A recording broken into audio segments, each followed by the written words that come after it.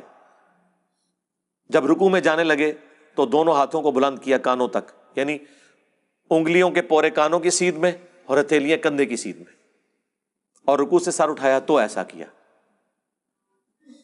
اور بخاری میں یہاں تک ہے کہ مالک بن حویرث ہر طاق رکعت میں جب تک بیٹھ نہ جائیں دوسری رکعت کے لیے کھڑے نہیں ہوتے تھے، یعنی پہلی اور تیسری رکعت میں بیٹھ کے اٹھتے تھے، یعنی جلسہ استراحت۔ نبی السلام سے انہوں نے دیکھا، جو لوگ کہتے ہیں حضور بوڑھے ہو گئے تھے اس لیے جلسہ استراحت کرتے تھے، احناف یہ مانتے ہیں کہ رسول اللہ صلی اللہ علیہ وسلم نے جلسہ استراحت کیا ہے، لیکن یہ جلسہ استراحت نام بتا رہا ہے کہ یہ راحت کے لیے ہے، راحت کی ضرورت وہاں ہوتی ہے جہاں تھکاوٹ ہوتی ہے۔ احناف کہتے ہیں کہ رسول اللہ صلی اللہ علیہ وسلم کی عمر جب زیادہ ہوئی اور آپ کی رکعتیں بہت لمبی لمبی ہوتی تھیں تو تھکاوٹ کی وجہ سے آپ دوسرا سجدہ کرنے کے بعد ڈائریکٹ قیام نہیں کرتے تھے بلکہ تھوڑی دیر بیٹھتے تھے۔ نبی صلی اللہ علیہ وسلم کا صحیح حدیث سے ثابت ہے آخر عمر میں وزن پہلے کی نسبت زیادہ ہو گیا تھا، جو سب کا ہوتا ہے عمر کے ساتھ وزن بڑھتا ہے۔ تو حضور نے مالک بن حویرث کو کیوں نہیں کہا کہ میں بوڑھا ہو گیا ہوں، تم نے ڈائریکٹ کھڑے ہونا ہے پنجوں کے بل؟ اور وہ پھر ضعیف روایت ترمذی سے لے کے آتے ہیں، امام ترمذی نے خود لکھا یہ روایت صحیح نہیں ہے۔ دیکھو اندازہ کرو، ہماری روایت بخاری مسلم میں، اور اس سے بڑھ کر بخاری میں 6251 نمبر حدیث ہے۔ ایک صحابی نے جب تیزی سے نماز پڑھی تھی، حضور نے کہا السلام علیکم کا جواب دیا، وعلیکم السلام کا، دوبارہ نماز پڑھ تو انہوں نے نہیں نماز پڑھی، 3 دفعہ ایسے ہوا، چوتھی بار اس نے کہا حضور سکھا دیں۔ آپ نے فرمایا تھا سکون سے وضو کرو، قبلہ رخ کھڑے ہو، قرآن پڑھو، رکوع میں جاؤ، پھر آپ جب سجدے میں پہنچے آپ نے فرمایا سجدہ کرو، پھر 2 سجدوں کے درمیان بیٹھو، پھر دوسرا سجدہ کرو، پھر بیٹھو، اور پھر اگلی رکعت کے لیے کھڑے ہو۔ یہاں تو حضور نے حکم دیا جلسہ استراحت کا، حنفیوں نے چھوڑ دیا۔ تو ہم تو اصلی روایتیں بخاری مسلم میں جس پہ ساروں کا اتفاق ہے، جسے کوئی ضعیف نہیں کہتا، اس کی تائید میں وہ روایتیں لے کے آتے ہیں جن میں اختلاف ہے۔ آپ تو سٹارٹ ہی وہیں سے کرتے ہیں کہ جس میں اکثریت ضعیف، 24 محدثین نے ابن مسعود کی حدیث کو ضعیف کہا ہے، 24 ڈبل 12، سوری وہ یہ نہ ہو آپ کہیں وابی کے بھی 24 بنتے ہیں اور گد کے بھی 24 بنتے ہیں، حروف ابجد، ڈبل 12، جن میں احمد بن حنبل جیسے بڑے امام، عبداللہ بن مبارک جو احمد بن حنبل سے بھی بڑے امام ہیں، امام حنیفہ کے اپنے شاگرد، ان کا قول 256 نمبر حدیث کے کانٹیکسٹ میں امام ترمذی نے نقل کیا کہ عبداللہ بن مبارک کیٹاگوریکلی کہتے تھے کہ رفع الیدین کرنے والے کی حدیث ثابت ہے اور نہ کرنے والی کی حدیث ثابت نہیں ہے۔ وہ کراچی کا مفتی کہتا ہے نہیں، انہوں نے سند پہ بحث کی ہے، سرکار سند پہ نہیں، انہوں نے آپ کے پورے رفع الیدین کو فارغ کیا ہے۔ وہ کہتے ہیں ابن مسعود کی حدیث ثابت ہی نہیں ہے، اور امام داؤد نے بھی کمنٹس نقل کیے وَلَيْسَ بِصَحِيحٍ عَلَى هَذَا الْمَعْنَى کہ یہ ابن مسعود کی حدیث ان معنوں میں درست نہیں ہے۔ اور یہی روایت مشکات والوں نے جب نقل کی انہوں نے بھی ابو داؤد کے کمنٹس نقل کیے ساتھ۔ یہ لوگ اپنے جعلی مسئلوں کے ثبوت میں وہ روایتیں لے کے آتے ہیں جنہیں اکا دکا محدثین نے صحیح کہا ہوتا ہے، باقی صاحب نے ضعیف۔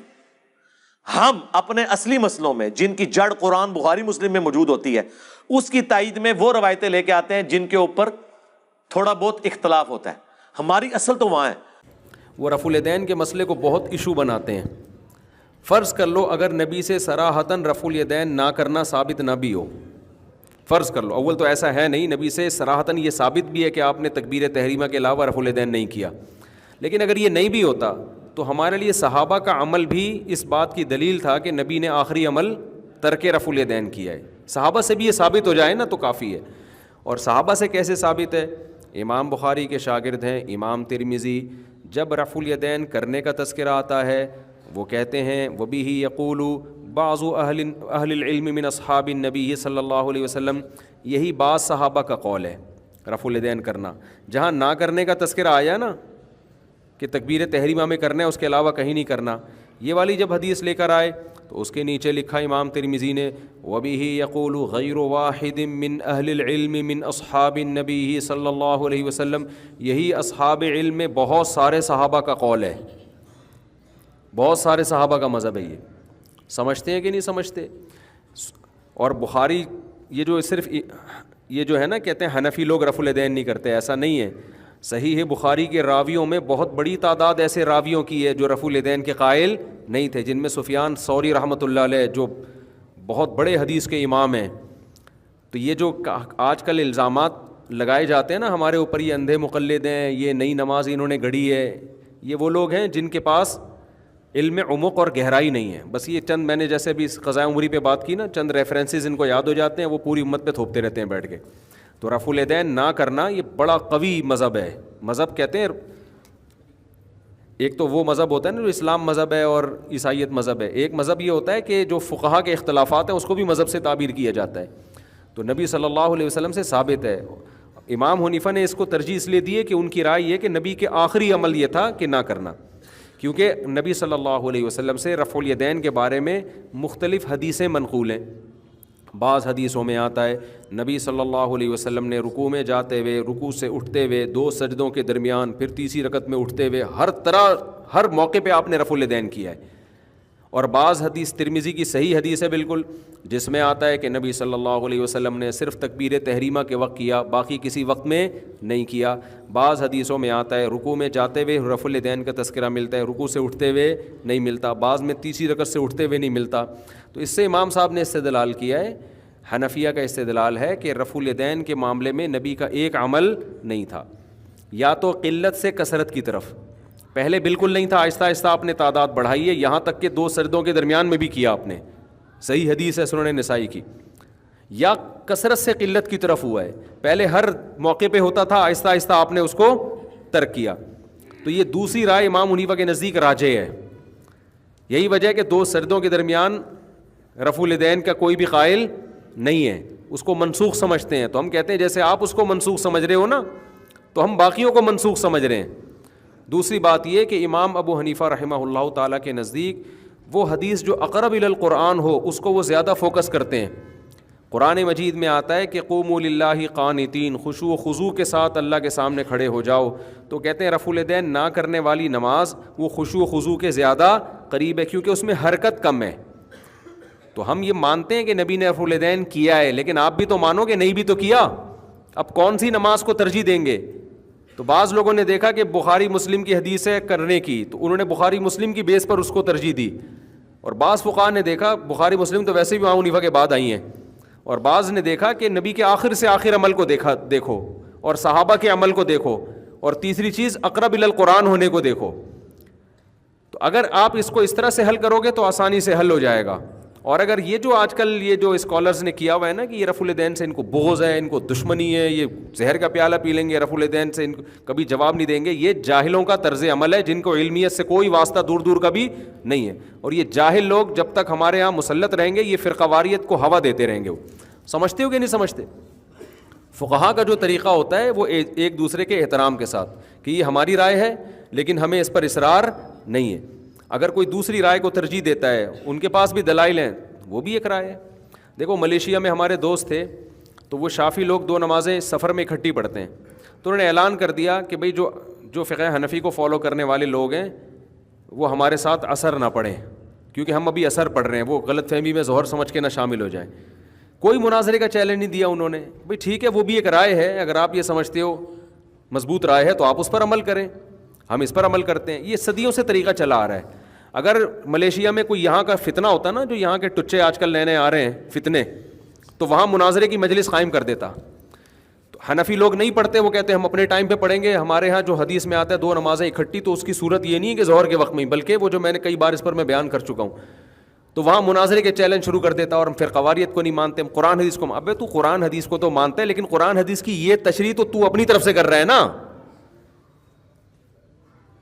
اگر آپ کہتے ہو اس تشریح پر حدیث ہے تو ان کے پاس بھی تو حدیث ہے اس تشریح پر جو وہ کر رہے ہیں. تو آپ یہ کیا، آپ کی حدیث تو حدیث ہے، دوسرے والے کی حدیث ہی نہیں ہے. یہ جاہل لوگ ہیں جو یوٹیوب پہ مسلط ہو گئے ہمارے اوپر، اور فرقہ واریت کو کیا کر رہے ہیں، آگ دے رہے ہیں. اور لیبل ہر آدمی نے بڑا اچھا لگایا ہوا ہے کہ میں فرقہ واریت ختم کر رہا ہوں. ابھی ایک نیا فتویٰ آ گیا کہ ناخن پالش لگاؤ تو بھی وضو ہو جاتا ہے، مسح کر لو. وہ ایک نئے اسکالرز ہیں، وہ نئی نئی چیزیں مارکیٹ میں لاتے رہتے ہیں. وہ کہتے ہیں کہ جیسے موزوں پہ مسح کرنا جائز ہے تو اس پہ بھی مسح کرنا جائز ہے، نیل پالش لگی تو اس پہ مسح کر لو. تو ہر آدمی ایک، اس لیے ہم بار بار کہتے ہیں جو فقہ مدون ہو چکا ہے نا صدیوں سے، اسی کو فالو کرو. یہ نئی نئی چیزیں قرآن و سنت کے نام پہ ہی تمہیں الو بنائیں گے. ظاہر ہے انہیں تورات انجیل تھوڑی پیش کرنی ہے تمہارے سامنے. جب بھی کوئی نیا فرقہ لے کر آؤ گے لیبل آپ کو اچھا ہی لگانا پڑے گا. اور یہ سمجھ لو منکرین حدیث نے حدیث کا انکار کیا، انہوں نے لیبل انکار حدیث کا نہیں لگایا, لیبل لگایا ہم قرآن کو مانتے ہیں. لیبل کتنا اچھا لگایا نا.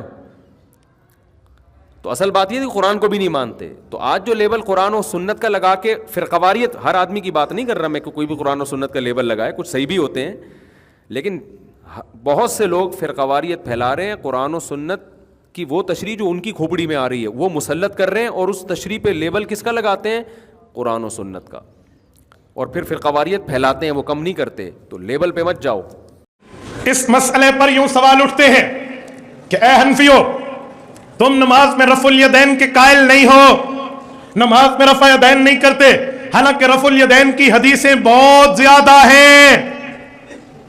دلائل شروع کرنے سے پہلے میں پوچھتا ہوں, اگر ایک طرف سے نمبر بہت زیادہ ہوں, ایک طرف سے دلائل کے نمبر کم ہوں, نمبرنگ میں, نمبر شمار میں, گنتی میں, تو کم والا چھوڑ دینا چاہیے. کہتے ہیں ہاں. میں نے کہا پکا؟ کہتے ہیں پکا. میں نے کہا اب توجہ رکھنا, اب تو کروڑ پکا ہو جائے گا, پکا نہیں ہوگا. میں تجھے جواب دینے لگا ہوں. اونٹ کا گوشت کھانا چاہیے؟ کہتے ہیں منع ہے. 1,24,000 پیغمبروں میں 1,23,999 پیغمبر میں منع ہے. تو میں نے کہا اونٹ کا گوشت امت محمدیہ میں کہتے جائز ہے. میں نے کہا زیادہ نمبر تو اس طرف ہے تو اونٹ چھوڑ دے. غنیمت کا مال حلال یا حرام؟ کہتے ہیں امت پہ کھانا منع تھا 1,23,999 پیغمبر کی شریعت میں. حضور نے فرمایا احلت لی الغنائم, میرے پاک پیغمبر کی خصوصیت یہ ہے امت کے لیے غنیمت کا مال حلال ہے. زیادہ نمبر تو اس طرف ہے, اب چھوڑ دے گا. اب خاموش. ہاتھ کے طوطے بھی اڑ گئے, کوے بھی اڑ گئے, چڑیا بھی اڑ گئی, کچھ نہ بچا.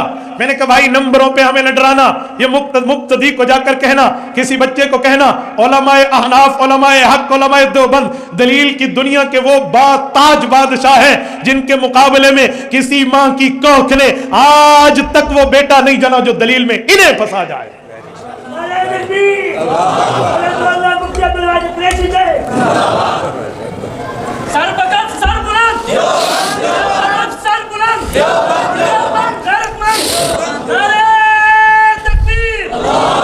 میں نے کہا نمبرنگ نہ سنا, آؤ دلیل کی دنیا میں بات کرتے ہیں. رفع الیدین اللہ کے رسول سے ثابت ہے, میں مانتا ہوں. کوئی جاہل مطلق ہوگا جو کہے گا ثابت نہیں ہے, میں مانتا ہوں پیغمبر کریم نے رفع الیدین فرمایا ہے, لیکن یہ بتا حضور نے ہمیشہ کیا ہے؟ پوری دنیا کی کسی صحیح حدیث میں یہ لفظ نہیں ہے پیغمبر نے ہمیشہ کیا ہے.